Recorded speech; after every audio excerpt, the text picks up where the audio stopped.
Worse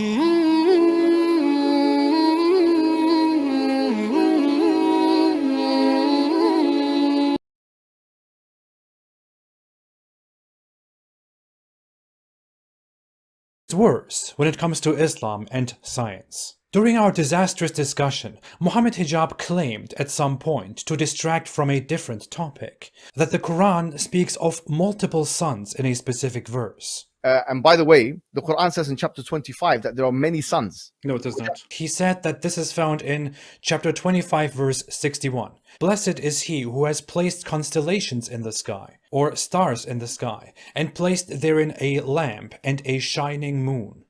First of all, this is another straw man. Mohammad Hijab didn't say the verse 25 to 61 says many sons. He is simply interpreting the word lamp, which is a metaphor for the sun. He even explained it in the debate. Here you can see it from minute 55 to 47 to 56 to 08. Two qira'as. One of them is Siraj al-Munira and there's another one, Suraj al-Munira. The Siraj al-Munira means a shining lamp. Siraj al-Munira means a shining lamp. A shining lamp.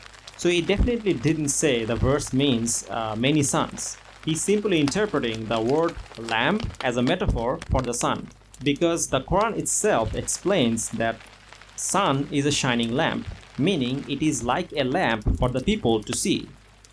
It says in the verse 71:16, and made the moon therein a light, and made the sun a burning lamp. As a matter of fact, famous Quranic exegete Ibn Kathir says the exact same thing in his tafsir. He says, Allah says, blessed be he who has placed the heaven al-buruj and has placed therein a great lamp, which is the sun which shines like a lamp. So as you can clearly see, Ibn Kathir himself also interpreted the lamp as a metaphor for the sun, just as the Quran explained it. He argues, however, that according to a different qira'at, a different reading of the Quran's text, the lamp here could also be read as lamps, plural, and this would then clearly indicate multiple suns, and even solar systems. There's two qira'as. One of them is Siraj al-Munira and there's another one, Suraj al-Munira. The Siraj al-Munira means a shining lamp, and Suraj al-Munira means many stars. Many suns, one sun and many suns. So in other words, the Quran says that there are many suns. The cosmic picture of the Quran, therefore, is that there are many suns, many solar systems, because suns are accompanied with solar systems. What is funny is that no one seems to have made this argument before. When I Google this, I only find Mohammad Hijab again.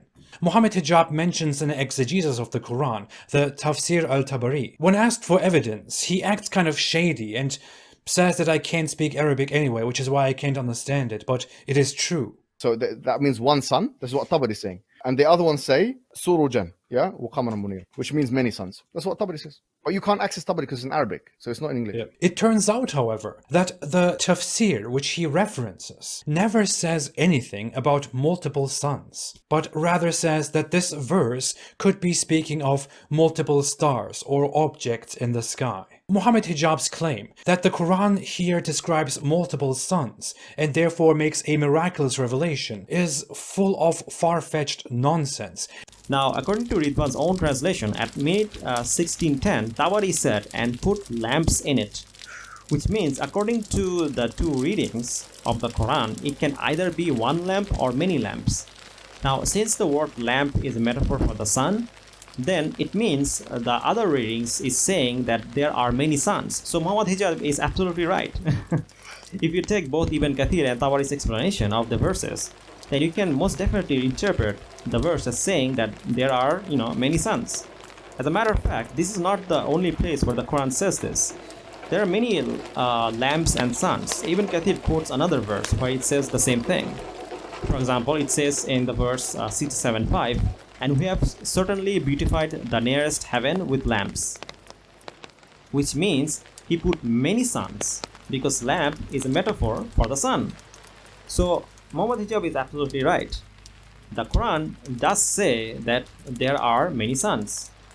Then at minute 25:61, he says the Quran would be mentioning stars twice. If this verse did indeed speak of many lamps and therefore many suns, then the verse would say that Allah placed constellations and suns and moons into the sky. Constellations are merely groups of stars. Here he is committing the fallacy of composition. A sun is a part of a constellation. That's true. However, it's not the only part of a constellation. A constellation also has other things such as planets, meteors. So just because a sun or a star is a part of the constellation doesn't mean it's the only thing in the constellation. You have to keep in mind that the other things in a constellation such as planets and comets. For example, Saturn is part of capricious constellations. However, we know that Saturn is not a star, it's a planet. So his argument that a constellation is simply a group of stars is absolutely false. So no, the Quran would not say stars twice, because there is a huge difference between constellations and stars. Stars are a part of the constellations, however, they are not the only thing in a constellation. Now I can already see the modern Islamophobes dancing with joy. The reason they might be happy is because this idea that distant stars were actually suns were already discovered and talked about by two Greek philosophers and thinkers, namely Anaxagoras and Aristarchus of Samos. However, unfortunately for them, this again would be a logical fallacy. More specifically, the burden of proof fallacy. You see, most Greek works were never translated into Arabic at the time of the Prophet. Not that it would matter, since the Prophet couldn't read anyway. They were only translated around the time of either the Umayyad or Abbasid period, which is long after the Prophet died, and long after the Quran was compiled. So we have no reason or evidence to think the Prophet would know about this.